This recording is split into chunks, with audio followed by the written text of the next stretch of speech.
अब तो देखिए, हम लोग जो है पिछले वीडियो में जो है प्रकाश के बारे में पढ़ लिए हैं, ठीक, प्रकाश के गुण के बारे में पढ़े थे, फिर उसके बाद जो है उसे प्रदीप्त वस्तुएं पढ़े थे, अदीप्त वस्तुएं पढ़े थे। आज जो है हम लोग इस वीडियो में क्या पढ़ेंगे, प्रकाशिक माध्यम। ठीक बाबू, प्रकाशिक माध्यम का मतलब होता है ऑप्टिकल मीडियम। क्या होता है, ऑप्टिकल मीडियम। ठीक, प्रकाशिक माध्यम होता क्या है, किसे कहते हैं प्रकाशिक माध्यम? तो देखिए, प्रकाश जिस पदार्थ से होकर गमन करता है, क्या है, प्रकाश जिस पदार्थ से होकर गमन करता है उसे प्रकाशिक माध्यम कहते हैं। ठीक बाबू, प्रकाशिक माध्यम किसे कहते हैं? तो प्रकाश जिस पदार्थ से होकर गमन करता है उसे हम प्रकाशिक माध्यम कहते हैं। ये प्रकाशिक माध्यम जैसे में क्या है, मुक्त आकाश। मुक्त आकाश है, प्रकाश जो है क्या होता है, बिना आकाश में जो है बिना रुके हुए जो है क्या होता है, एकदम सीधे जो है पृथ्वी पर पड़ता है। यानी जो है ये मुक्त आकाश क्या हुआ, यानी जिसे जो है हम निर्वात के नाम से भी जानते हैं। यानी ये जो है क्या है भाई, तो ये एक प्रकाशिक माध्यम है। ठोस भी जो है क्या है, प्रकाशिक माध्यम है। द्रव जो है ये भी प्रकाशिक माध्यम है। गैस भी जो है प्रकाशिक माध्यम है। यानी जो है और प्रकाशिक माध्यम हो सकते हैं। ठीक, प्रकाश के गमन क्षमता के आधार पर, प्रकाश के गमन क्षमता के आधार पर, यानी प्रकाश जो है किस माध्यम में कितना जा सकता है, कितना तेज जा सकता है, उसके क्षमता के आधार पर माध्यम जो है 3 प्रकार के होते हैं। कितने प्रकार के होते हैं? तो 3 प्रकार के होते हैं। पहला माध्यम क्या है, पारदर्शक माध्यम। पहला क्या है भाई, तो पारदर्शक माध्यम है, जिसको अंग्रेजी में हम क्या जानते हैं, ट्रांसपेरेंट मीडियम। क्या जानते हैं, ट्रांसपेरेंट मीडियम। ये भी नाम, अंग्रेजी नाम भी आप लोग जानते रहेंगे। ठीक बाबू। दूसरा क्या है, पारभाषक माध्यम। ठीक, translucent medium. Translucent medium, translucent medium. ठीक बाबू। और तीसरा क्या है, अपारदर्शक माध्यम, अपाक्यू मीडियम। क्या है बाबू, अपाक्यू मीडियम। तो इस तरह से जो है प्रकाश के गमन क्षमता के आधार पर माध्यम 3 प्रकार का है। पहला क्या है, पारदर्शक माध्यम, दूसरा क्या है, पारभाषक माध्यम, और तीसरा क्या है, अपारदर्शक माध्यम। ठीक बाबू, तो इसे जो है आप लोग नोट करिए। ठीक, या फिर स्क्रीनशॉट ले लीजिए। ठीक बाबू, आप लोगों ने जो नोट कर लिया है। ठीक, हम देखते हैं बारी बारी से इसमें जो है पारदर्शक माध्यम किसे कहते हैं, ठीक, पारभाषक माध्यम किसे कहते हैं, अपारदर्शक माध्यम किसे कहते हैं, इसको जो है हम बारी बारी से पढ़ लेते हैं। ठीक, तो पहले हम पढ़ते हैं पारदर्शक माध्यम। ठीक,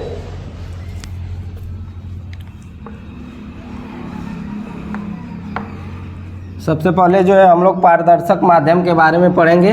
पारदर्शक का क्या मतलब होता है। ठीक बाबू, देखिए, पारदर्शक माध्यम, पारदर्शक माध्यम, पारदर्शक माध्यम क्या होता है, इसका मीन्स आप समझ जाइए। इसका अर्थ जब समझ जाएंगे तो आप अपने से बना लेंगे। पारदर्शक का मतलब होता है, मतलब जिसमें वह माध्यम जिसमें आर पार दिखाई दे। क्या हो बाबू, आर पार दिखाई दे। ठीक बाबू, यानी ऐसा माध्यम जिसमें जो है प्रकाश की पूरी किरणें जो है क्या हो, इस पार से उस पार चली जाए, आर पार चली जाए। ठीक बाबू, दोनों तरफ जो है चली जाए, तो इसको जो हम क्या कहते हैं, पारदर्शक माध्यम। ठीक, लिखिए, वह माध्यम जिसमें प्रकाश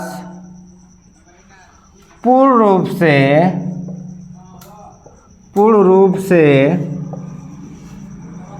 आर पार चला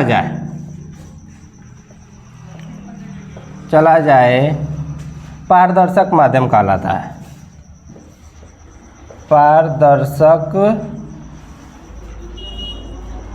माध्यम कहलाता है। ठीक बाबू, यानी वह माध्यम जिसमें प्रकाश पूर्ण रूप से आर पार चला जाए, पारदर्शक माध्यम कहलाता है। यानी प्रकाश क्या हो बाबू, जैसे देख लीजिए, कोई ये जो है माध्यम है, ठीक, और यहाँ से प्रकाश आ रहा है। ठीक, और ये जो है यहाँ परावर्तित न होकर सीधे जो है क्या करे, आर पार चला जाए। ठीक बाबू, कोई जो है और प्रकाश की किरण है, ये भी जो है आ रहे हैं, इस तरह से जो है क्या हो जा रहे हैं, आर पार चली जा रही है। ठीक, यानी जो है इस माध्यम से होकर जो है क्या हो, पूर्ण रूप से आर पार चली जाए, उसको जो है हम क्या कहते हैं, पारदर्शक कहते हैं। जैसे में आपको हम बता दें क्या है, जैसे निर्वात, निर्वात, ठीक। उसके बाद जो है कांच, ठीक, कांच, ठीक बाबू। जल, जल, ये सब क्या है, पारदर्शक माध्यम है, ठीक। तो नोट कर लीजिए, वह माध्यम जिसमें प्रकाश पूर्ण रूप से आर पार चला जाए पारदर्शक माध्यम कहलाता है, जैसे निर्वात, कांच, जल, ठीक। इसे नोट करिए या फिर स्क्रीनशॉट कर लीजिए।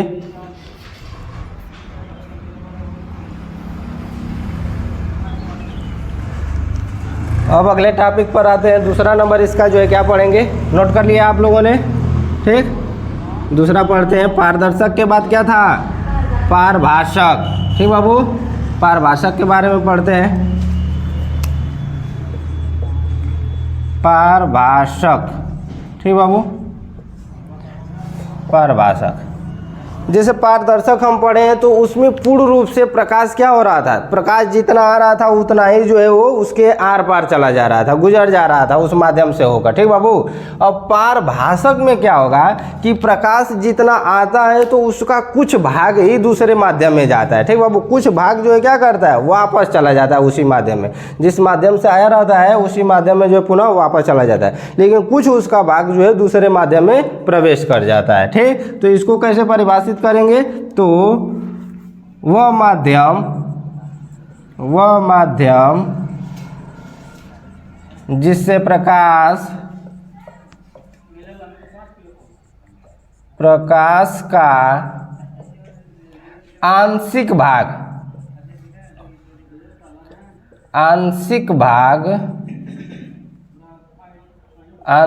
भाग ही आर पार गमन करता है,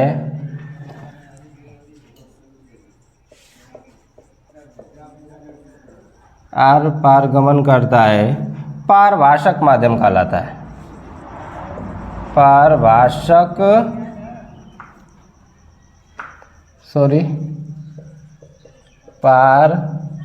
पारभाषक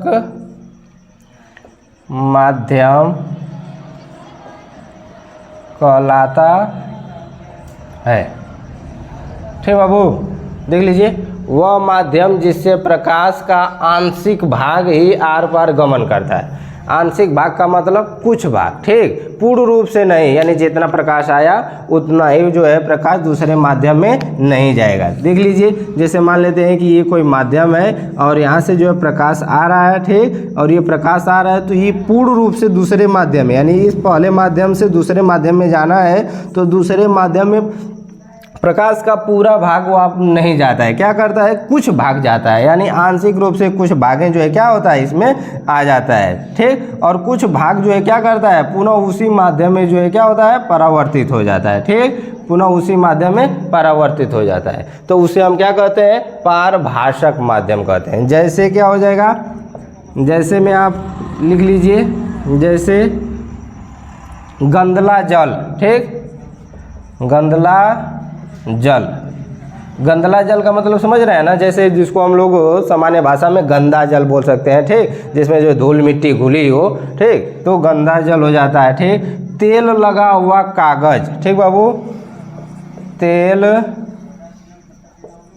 लगा हुआ पेपर, तेल लगा हुआ पेपर, यदि पेपर पर जो है तेल लगा हुआ है और उसे जो है प्रकाश को जब हम गुजारते हैं बाबू तो कुछ भाग तो जो है दूसरे माध्यम में प्रवेश करता है, लेकिन उसका कुछ भाग जो है पहले ही माध्यम में क्या होता है, परावर्तित हो जाता है, रिफ्लेक्टिव हो जाता है, ठीक। उसके बाद जो है घिसा हुआ कांच, क्या है, घिसा हुआ कांच, घिसा हुआ कांच, ठीक। ऐसे जो कांच होता है वो जो सिंपल होता है एकदम बिल्कुल फ्रेश होता है, जिससे जो है प्रकाश पूर्ण रूप से क्या होता है, एक माध्यम से दूसरे माध्यम में प्रवेश कर जाता है। लेकिन उसी कांच को यदि हम घिस दे बाबू तो घिसने के बाद क्या होता है कि प्रकाश का कुछ ही भाग जो है दूसरे माध्यम में प्रवेश करता है और जो है कुछ भाग जो है वापस उसी माध्यम में वापस चला जाता है। तो ये रहा जो है आपका पारभाषक। इसे आप नोट कर लीजिए बाबू, नोट कर लीजिए, फिर स्क्रीनशॉट कर लीजिए।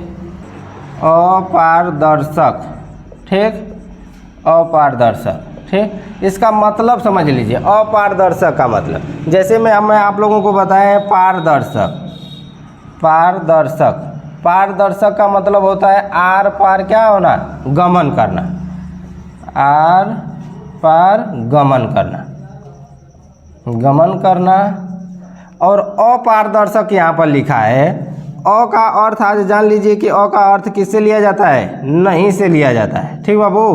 अ का अर्थ हमेशा जो है नकारात्मक लिया जाता है, ठीक। आप जो है हिंदी पढ़ें फिर या कोई भी सिलेबस पढ़ें, उसमें यदि अ आ रहा है ना, तो आप जानिए कि अ का अर्थ क्या होता है, उसे नकारात्मक से होता है। तो यहाँ पर अपारदर्शक दे दिया है, तो इसका मतलब क्या हुआ, यानी जो है आर पार गमन नहीं करेगा। अपारदर्शक का मतलब क्या हुआ, आर पार गमन नहीं करेगा, ठीक बाबू, नहीं करेगा। पारदर्शक का मतलब आर पार गमन करना, ठीक। और अपारदर्शक का मतलब क्या है, आर पार गमन न करना, ठीक बाबू, यानी आर पार उसमें नहीं जाएगा। तो इसको जो है परिभाषा के रूप में कैसे लिखेंगे आप लोग, ठीक, लिख लीजिए। यानी वह माध्यम जिससे प्रकाश का, वह माध्यम जिससे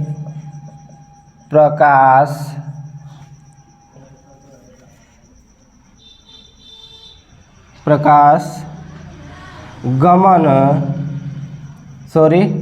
वह माध्यम जिससे प्रकाश आर पार गमन नहीं करता है, आर पार गमन नहीं करता है, अपारदर्शक कहलाता है, अपारदर्शक कहलाता है, ठीक बाबू। यानी वह माध्यम जिससे प्रकाश जो है, वह माध्यम जिससे प्रकाश आर पार गमन नहीं करता है, अपारदर्शक कहलाता है। देखिए बाबू, तो वह माध्यम जिससे प्रकाश आर पार गमन नहीं करता है, अपारदर्शक कहलाता है, ठीक बाबू। जैसे में आप लोग जान लीजिए कंकड़ पत्थर, कंकड़, ठीक, पत्थर, ईंट, लकड़ी।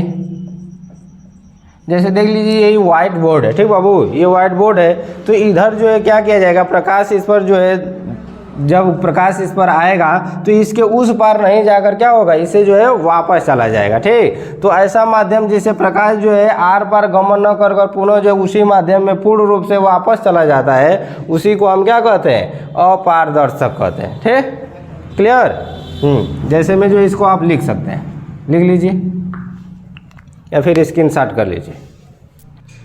देखिए बाबू, तो हम लोग इससे जो पहले जो प्रकाशिक माध्यम पढ़ लिए थे, अब पढ़ेंगे हम प्रकाश की किरण, ठीक, ray of light. Ray of light यानी प्रकाश की किरण किसे कहते हैं, तो किसी समान माध्यम में एक बिंदु से दूसरे बिंदु तक प्रकाश जिस ऋजुरेखी मार्ग से होकर जाता है, उसे प्रकाश की किरण कहते हैं, ठीक बाबू। यानी प्रकाश किरण किसे कहते हैं, तो किसी समान माध्यम में एक बिंदु से दूसरे बिंदु तक प्रकाश जिस ऋजुरेखीय मार्ग से होकर जाता है, उसे हम क्या कहते हैं, प्रकाश की किरण कहते हैं, ठीक।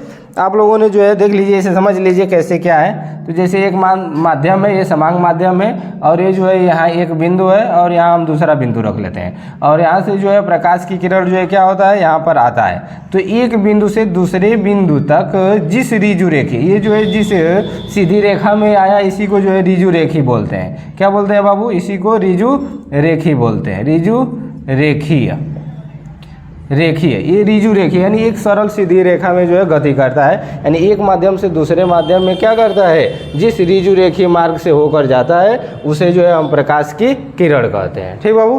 तो ये प्रकाश की किरण हो गया, ठीक। अब उसके बाद जो है प्रकाश की किरण के बाद हम लोग पढ़ेंगे प्रकाश किरण पुंज, यानी बीम ऑफ लाइट। प्रकाश किरण पुंज, बीम ऑफ लाइट, यानी बीम ऑफ लाइट किसे कहते हैं, तो एक ही दिशा में जाने वाले प्रकाश के किरणों के समूह को, यानी एक ही दिशा में, ठीक, दिशाएं तो आप लोग जानते ही हैं। तो तो एक ही दिशा में जाने वाले प्रकाश की किरणों के समूह को, जब प्रकाश की किरण एक नहीं समूह में जाए और एक दिशा में जाए तो उसे हम क्या कहते हैं, प्रकाश किरण पुंज कहते हैं। उसे क्या कहते हैं बाबू, प्रकाश किरण पुंज कहते हैं। ठीक, प्रकाश किरण पुंज किसे कहते हैं, तो एक ही दिशा में जाने वाले प्रकाश की किरणों के समूह को प्रकाश पुंज कहते हैं। ठीक बाबू, जैसे देख लीजिए, मान लेते हैं ये डायरेक्शन इधर है, ठीक, इधर डायरेक्शन है हमारा, जो है इधर जा रहे हैं प्रकाश की किरणें, जब सब क्या हो रहे हैं, जो है एक समूह में इधर जा रहे हैं, तो ये जो है क्या हुआ, प्रकाश किरण पुंज हो गए। ठीक बाबू, एक ही दिशा में जब प्रकाश की किरणें एक समूह के रूप में जाती हैं तो उसे हम क्या बोलते हैं, प्रकाश किरण पुंज। अब प्रकाश किरण पुंज कितने प्रकार के होते हैं, तो प्रकाश किरण पुंज जो है मुख्य रूप से 3 प्रकार के होते हैं। प्रकाश किरण पुंज कितने प्रकार के होते हैं, तो प्रकाश किरण पुंज मुख्य रूप से 3 प्रकार के होते हैं। ठीक, कौन कौन से, अभिसारी प्रकाश किरण पुंज, जिसको जो है क्या बोलते हैं, convergent beam of light, convergent beam of light, अभिसारी प्रकाश किरण पुंज यानी कन्वर्जेंट बीम ऑफ लाइट। दूसरा जो है अपसारी प्रकाश पुंज, तो divergent beam of light, divergent beam of light. दूसरा क्या है, तो अपसारी प्रकाश पुंज, डाइवर्जेंट बीम ऑफ लाइट। तीसरा क्या है, समांतर प्रकाश पुंज, तो ये पैरेलल बीम ऑफ लाइट। समांतर प्रकाश पुंज को क्या बोलते हैं, पैरेलल बीम ऑफ लाइट। ठीक, देखते हैं बाबू, इसको जो है अब पहला पढ़ेंगे, इसमें अभिसारी प्रकाश पुंज क्या होता है। ठीक, अभिसारी प्रकाश पुंज क्या पढ़ेंगे, अभिसारी प्रकाश पुंज। सबसे पहले तो इसके अभिसारी का जो है अर्थ समझेंगे। अभिसारी, अभिसारी का मतलब जानते हैं क्या होता है, अभिसारी का मतलब होता है एक स्थान पर एकत्रित होना। क्या होता है, एक स्थान पर एकत्रित होना। इसका मतलब क्या हो गया, एक स्थान पर एकत्रित होना, एकत्रित होना होता है, एकत्रित होना। अब इसका जब अर्थ आप जान जाएंगे बाबू कि अभिसारी का मतलब एकत्रित होना होता है, तो परिभाषा तो आप लोग खुद बना लेंगे नहीं बना लेंगे। ठीक, देखिए कैसे बना लेंगे। जैसे मैंने लिखा है कि जब प्रकाश की किरणें एक ही बिंदु पर मिल रही हो का मतलब क्या होता है, एकत्रित हो रही है, तो उसे अभिसारी प्रकाश पुंज कहते हैं। जब प्रकाश की किरणें एक ही बिंदु पर मिल रही हो तो उसे अभिसारी प्रकाश पुंज कहते हैं। कितना आसान भाषा है कि नहीं, ये एकदम, ये जो है बिल्कुल आप सिर्फ इसका अर्थ समझ ले बाबू, तो ये बिल्कुल 1 मिनट में याद हो जाएगा, तुरंत याद हो जाएगा। और एक बार 2 बार अब जब पढ़ लेंगे इसको तो ये समझ लीजिए कि बिल्कुल याद हो जाएगा। ठीक, कोई छूटेगा नहीं। इसको समझ लीजिए कैसे, जैसे देख लीजिए कोई ये बिंदु है, ठीक बाबू, और ये सभी प्रकाश की किरण है, ये प्रकाश की किरण है और ये जाकर कहाँ मिल रही है, इसी बिंदु पर मिल रही है, यानी एक बिंदु पर एकत्रित हो रही है। क्या हो रही है बाबू, एक बिंदु पर एकत्रित हो रही है। तो जब प्रकाश की किरणें एक बिंदु पर एकत्रित होती हैं या फिर मिल रही होती हैं या फिर जो है मिलती हुई प्रतीत होती हैं, ठीक, मिलती हुई प्रतीत भी होती हैं, तो उसे हम क्या कहेंगे, अभिसारी प्रकाश पुंज। ठीक बाबू, नोट कर लीजिए, इसे नोट कर लीजिए या फिर स्क्रीनशॉट कर लीजिए। ठीक, दूसरा नंबर बताएं इसका,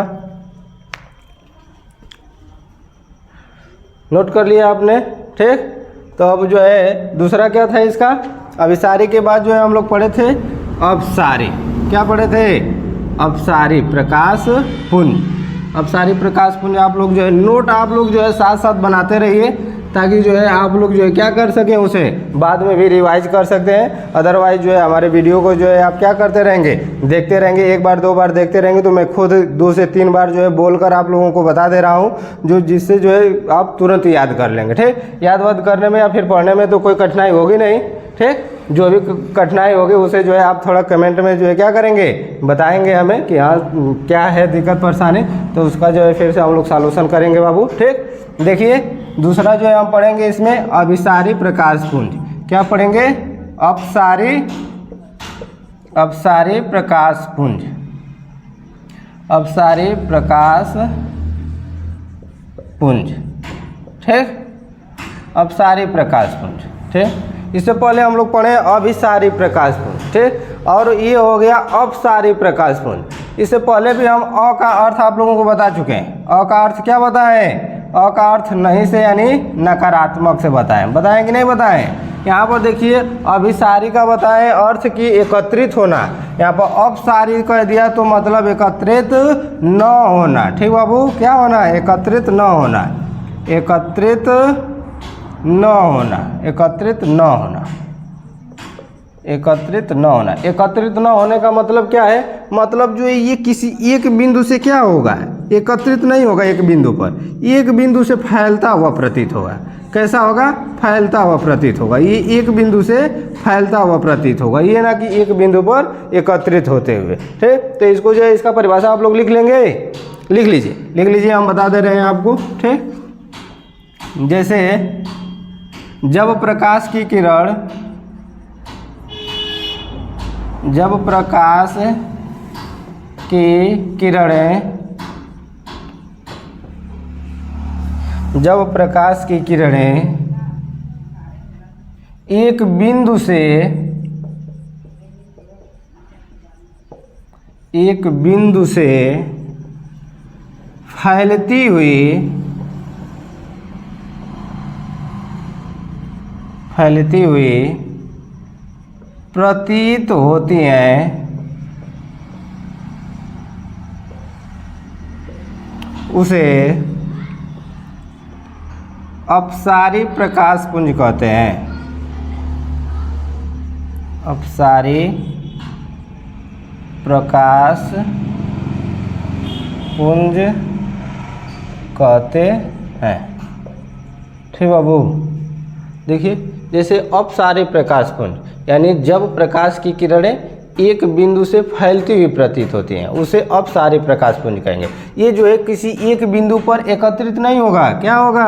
किसी एक बिंदु है, यहाँ से जो है क्या होगा, प्रकाश की किरणें आएगा और यहाँ से जो है पुनः जो है ऐसा लगेगा कि ये क्या हो रही है, फैल रही हैं। ठीक बाबू, ये जो है दूसरे बिंदु, ये एक बिंदु से दूसरे तरफ फैलती हुई प्रतीत होंगी, ये ना कि जो है एक बिंदु पर एकत्रित होते हुए। यानी एक बिंदु से देखिए तो ये फैलती हुई प्रतीत हो रही है कि नहीं हो रही है? तो अपसारी का मतलब क्या होता है? एकत्रित न होना, अर्थात जो है फैलते हुए प्रतीत होना। ठीक, नोट कर लीजिए इसे। यानी जब प्रकाश की किरणें एक बिंदु से फैलती हुई प्रतीत होती हैं तो उसे अपसारी प्रकाश पुंज कहते हैं। ठीक, अब अगला नंबर हम लोग पढ़ेंगे समांतर प्रकाश पुंज। ठीक,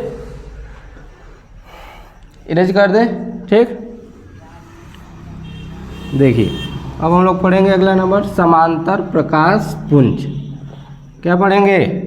समांतर प्रकाश पुंज। वैसे तो आप लोग समझ गए होंगे कि समांतर प्रकाश पुंज क्या होगा।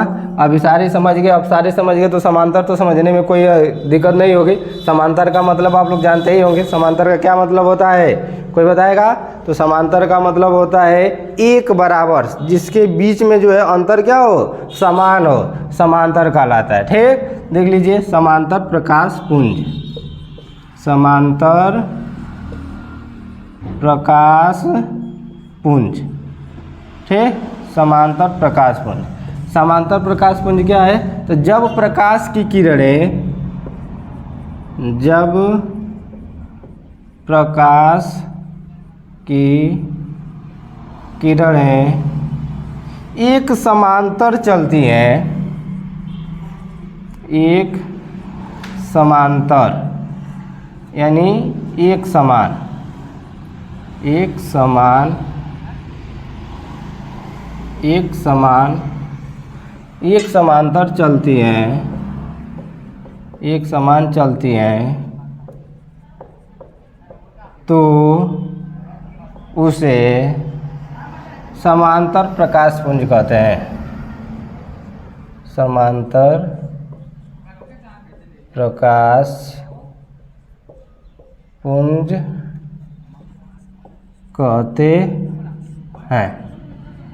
ठीक बाबू, देखिए समांतर प्रकाश पुंज, जब प्रकाश की किरणें एक समांतर यानी एक समान चलती हैं उसे समांतर प्रकाश पुंज कहते हैं। एक समांतर, समान का मतलब क्या है बाबू, या समांतर का मतलब क्या है कि जैसे देखिए ये जो है प्रकाश की किरण है। ठीक, ये प्रकाश की किरण है और ये प्रकाश की किरणें जो है ऐसे चलेंगी कि इनके बीच की दूरी क्या हो, समान हो, यानी इनके बीच की जो ये डिस्टेंस होगी वो समान होगी। ठीक बाबू, तो समांतर चलेंगी, एक दूसरे के जो है क्या होंगी, ये समांतर चलेंगी और ऐसे चलेंगी कि ये प्रकाश की किरणें न कहीं एक बिंदु पर एकत्रित होंगी, न एक बिंदु पर से फैलती हुई प्रतीत होंगी, और न कहीं एक दूसरे को ये प्रतिच्छेद करेंगी, आपस में क्या करेंगी, ये समांतर चलती हुई प्रतीत होंगी। ठीक बाबू, नोट कर लीजिए।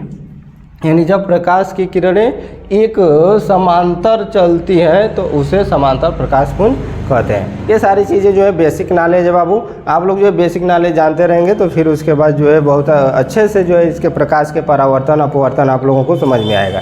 ठीक, उसके जो है अगला टॉपिक जो है हम आप लोगों को पढ़ाएंगे प्रकाश का परावर्तन। ठीक, इसे नोट कर लीजिए। तो देखिए बाबू, हम लोग पढ़ेंगे प्रकाश का परावर्तन। ठीक, ये जो है बहुत मोस्ट इंपॉर्टेंट है, आप लोगों के जो है सिलेबस में है। ठीक, और ये यहीं से क्वेश्चन पूछता है बोर्ड एग्जाम में जो है आप लोगों को कहाँ से क्वेश्चन पूछता है, प्रकाश के परावर्तन से, रिफ्लेक्शन ऑफ लाइट से। ठीक बाबू, प्रकाश का परावर्तन किसे कहते हैं, इससे पहले जो है हम बता चुके हैं कि प्रकाश का कैसे परावर्तन होता है। ठीक, जब प्रकाश बताए थे तो पहले वीडियो में आप लोगों को कुछ ना कुछ जो है इसकी जो है बेसिक चीज़ें बता चुके हैं। ठीक, यहाँ पर देखिए कि प्रकाश का परावर्तन क्या होता है। प्रकाश के परावर्तन का परिभाषा कभी पूछ देता है या फिर जो है इसके नियम पूछता है, परावर्तन के नियम पूछता है। तो प्रकाश का परावर्तन किसे कहते हैं, सबसे पहले तो ये हम लोग समझेंगे। देखिए, जब प्रकाश एक समान माध्यम से चलकर दूसरे माध्यम के तल से टकराता है और टकराकर उसी माध्यम में वापस आ जाता है तो उस क्रिया को प्रकाश का परावर्तन कहते हैं। क्या है मतलब बाबू, देखिए, जब प्रकाश एक समान माध्यम से चलकर दूसरे माध्यम के तल से टकराता है और टकराकर उसी माध्यम में वापस आ जाता है तो उस क्रिया को प्रकाश का परावर्तन कहते हैं। ठीक, परिभाषा से तो आप लोग स्पष्ट समझ पा रहे हैं।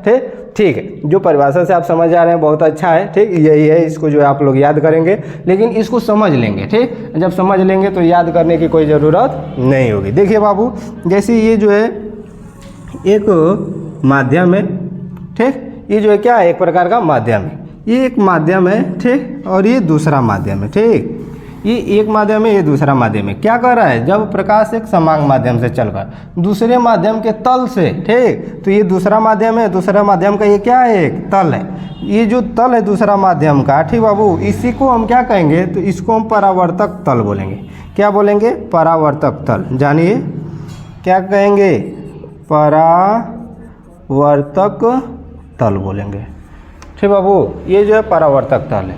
तो जब प्रकाश एक माध्यम से चलकर दूसरे माध्यम के तल से टकराकर पुनः उसी माध्यम में चला जाता है, यानी पहले वाले माध्यम में चला जाता है, तो उसे हम प्रकाश का परावर्तन कहते हैं। देखिए यहाँ पर देखते हैं, ये प्रकाश आ रहा है, ठीक बाबू, और पुनः जो है यहाँ पर टकरा रहा है और इसी माध्यम में वापस चला जा रहा है। देखिए, ये प्रकाश की किरण आ रही है और पुनः जो है इधर वापस चली जा रही है, और यहाँ से जो है क्या हो रही है, टकरा कर वापस जा रही है। ये जो क्या है बाबू, ये परावर्तक तल है, और इसको जो हम परावर्तक बिंदु कह सकते हैं। इसे क्या कह सकते हैं, परावर्तक बिंदु।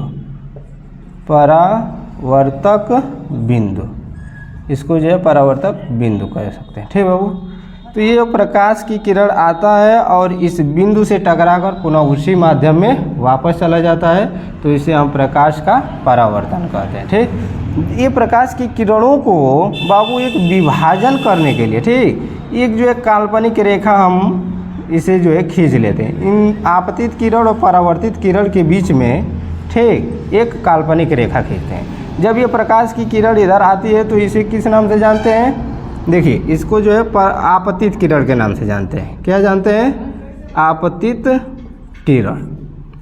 आपतित किरण कहते हैं। जब प्रकाश एक माध्यम से चलता है, ठीक, तो इसे आपतित किरण कहते हैं, और टकरा कर पुनः जब वापस चला जाता है उसी माध्यम में, तो इसे परावर्तित किरण कहते हैं। परावर्तित किरण कहते हैं। क्या बोलते हैं बाबू, परावर्तित किरण बोलते हैं। ठीक, देखिए, जब प्रकाश की किरण आता है तो उसे आपतित किरण कहते हैं, और इस परावर्तक बिंदु से टकराकर, ठीक बाबू, वापस उसी माध्यम में चला जाता है तो उसे परावर्तित किरण कहते हैं। देखिए, ये एक प्रकार का काल्पनिक रेखा हमने खींचे हैं जो इसको दो भागों में बांट रहा है। ठीक, तो ये एक प्रकार का कोण बना रहा है, ये इतना कोण बना रहा है और यहाँ पर भी एक कोण बना रहा है कि नहीं बना रहा है, बना रहा है। ठीक बाबू, तो ये अच्छा, इसको कहते क्या है, इस काल्पनिक रेखा को क्या कहते हैं, तो इस काल्पनिक रेखा को अभिलंब बोलते हैं। क्या बोलते हैं, अभिलंब बोलते हैं। इस काल्पनिक रेखा को अभिलंब कहते हैं। ठीक, और ये जो है कोण बनाता है, जो ये आपतित किरण है, आपतित किरण के द्वारा जो ये कोण बन रहा है, इसको आई से प्रदर्शित करते हैं। ये परावर्तित किरण द्वारा जो कोण बनता है उसे आर से प्रदर्शित करते हैं। ठीक बाबू,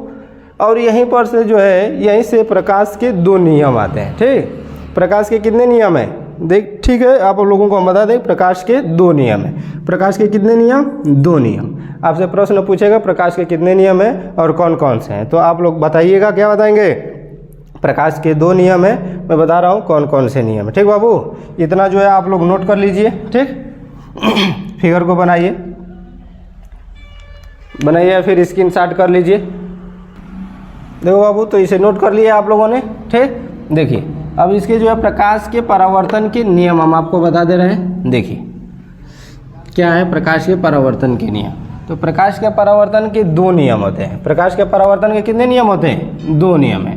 पहला नियम क्या है? देखिए जो ये आपतित किरण है और इससे जो ये एंगल बन रहा है आई, इसको किस नाम से जानते हैं बाबू? तो इसको जो है आपतन कोण के नाम से जानते हैं। क्या जानते हैं? आपतन कोण, आपतन कोण के नाम से जानते हैं। और ये जो जा रहा है परावर्तित किरण और इससे जो ये कोण आर बन रहा है, इसको क्या कहते हैं? परावर्तन कोण बोलते हैं। क्या बोलते हैं? परावर्तन कोण बोलते हैं। ठीक बाबू, इसे जो है परावर्तन कोण कहते हैं। ठीक, आपतन कोण आई होता है और परावर्तन कोण क्या होता है? आर होता है। ठीक, यहाँ पर देख लीजिए पहला नियम क्या होता है। तो आपतित किरण, प्रकाश के परावर्तन का पहला नियम क्या है? देखिए प्रकाश के परावर्तन का पहला नियम है आपतित किरण और परावर्तित किरण। ठीक बाबू, आपतित किरण और परावर्तित किरण तथा ये अभिलंब। ठीक बाबू, ये तीनों एक तल में स्थित होते हैं। प्रकाश के परावर्तन का पहला नियम क्या कहता है? आपतित किरण, परावर्तित किरण तथा अभिलंब तीनों एक ही तल में स्थित होते हैं। लिख लीजिए इसे। आपतित किरण, आपतित किरण, परावर्तित किरण, परावर्तित किरण तथा अभिलंब, अभिलंब तीनों एक ही तल में स्थित होते हैं। देखिए स्थित हैं कि नहीं है? ये जो है आ रहा है और यहाँ से वापस जा रहा है, और ये अभिलंब जो हम खींचे हैं एक कल्पना मात्र, तो ये तीनों एक ही तल में स्थित है। तीनों एक ही तल में स्थित होते हैं, स्थित होते हैं। ठीक बाबू, इसको कैसे कहेंगे हम लोग? तो आपतित किरण, परावर्तित किरण तथा अभिलंब तीनों एक ही तल में स्थित होते हैं। देख लीजिए यहाँ पर ये किरण आ रही है तो इसे आपतित किरण कहते हैं, जो पुनः वापस हो जा रही है टकरा कर यहाँ से, तो इसे परावर्तित किरण कहते हैं। और इसी को विभाजित करते हुए जो है हम एक अभिलंब खींचे हैं, तो इसको हम क्या कहेंगे? यानी आपतित किरण, परावर्तित किरण तथा ये अभिलंब तीनों एक ही तल में स्थित हो रहे हैं। यहाँ पर स्थित हैं कि नहीं स्थित हैं? यानी जो ये परावर्तक बिंदु पर स्थित हैं। ठीक बाबू, तो यहाँ पर ये पहला नियम हो गया। दूसरा नियम इसका क्या होता है? देखिए दूसरा नियम ये है कि ये आपतित किरण द्वारा कौन सा कोण बना है? अब आपतन कोण बना है। अब परावर्तित किरण द्वारा कौन सा कोण बना है? परावर्तन कोण बना है। तो आपतन कोण, दूसरा नियम यह है कि आपतन कोण, आपतन कोण सदैव परावर्तन कोण के, परावर्तन कोण के बराबर होता है, बराबर होता है। ठीक बाबू, 2 नियम है। दूसरा नियम क्या कर रहा है? आपतन कोण सदैव परावर्तन कोण के बराबर, ये हमेशा बराबर होता है। ये नहीं है कि नहीं ये कभी किसी विषम परिस्थिति में बराबर होता है, ये हमेशा बराबर होता है। जैसे भी जो है आपतन कोण होगा उतना ही बराबर जो क्या होगा? परावर्तन कोण होगा। ठीक, इसको हम डिनोट कर सकते हैं ऐसे, आपतन कोण आई बराबर परावर्तन कोण आर। ठीक बाबू, यानी आपतन कोण हमेशा किसके बराबर होता है? परावर्तन कोण के बराबर होता है। ठीक, इसमें कुछ और भी चीज़ें जान लेते हैं। जैसे देख लीजिए ये जो है आपतित किरण द्वारा ये कोण बना है आई, यानी आपतन कोण बना है। परावर्तित किरण द्वारा ये आर बना है, यानी परावर्तन कोण बना है। आप लोग दिमाग लगाएंगे कि देखेंगे कि ये भी एक कोण बन रहा है ना। इस कोण को किस नाम से जानते हैं? जानते हैं आप लोग? देखिए इधर ये आपतित किरण द्वारा भी इधर कोण बन रहा है, और परावर्तित किरण द्वारा भी इधर ये कोण बन रहा है। इसको किस नाम से जानते हैं? तो ये जो कोण होता है बाबू, ये दर्पण कोण होता है। क्या होता है? ये दर्पण कोण होता है, दर्पण कोण होता है। ठीक, ये दर्पण कोण होता है। ठीक, जान लीजिए दर्पण कोड विशेष तौर से आप लोगों से नहीं पूछता है, लेकिन जानते रहिए, कोई मान लीजिए किसी ने पूछ दिया तो उसको आप लोग बता देंगे। ये क्या होता है कोड? दर्पण कोड होता है। और ये परावर्तन कोड और ये जो है आपतन कोड है। तो ये जो है परावर्तन को आपतन कोड, परावर्तन कोड सदैव बराबर होता है और ये दर्पण कोड होता है। ठीक, क्लियर? तो बस इतना ही जो है प्रकाश के परावर्तन के नियम है। इसे जो है आप लोग नोट कर लीजिए, फिगर भी ड्रा कर लीजिएगा और इसे जो है 1-2 बार वीडियो को चलाकर जो है आप लोग देखते रहिए। 1-2 बार देख लेंगे बाबू, पूरा याद हो जाएगा। ठीक, कोई कन्फ्यूजन नहीं रहेगा, आप लोगों को डाउट हम छोड़ेंगे नहीं। ठीक, इतना प्रयास करेंगे कि आप लोगों का हर डाउट को जो है सॉल्यूशन करें। ठीक, और जो भी है आप लोग जो है कमेंट कर थोड़ा सा बताइएगा कि हाँ आप लोगों को वीडियो अच्छी लगी या फिर कैसा लगा। ठीक, जैसा है आप रिस्पांस दीजिएगा। ठीक, धन्यवाद। नेक्स्ट वीडियो में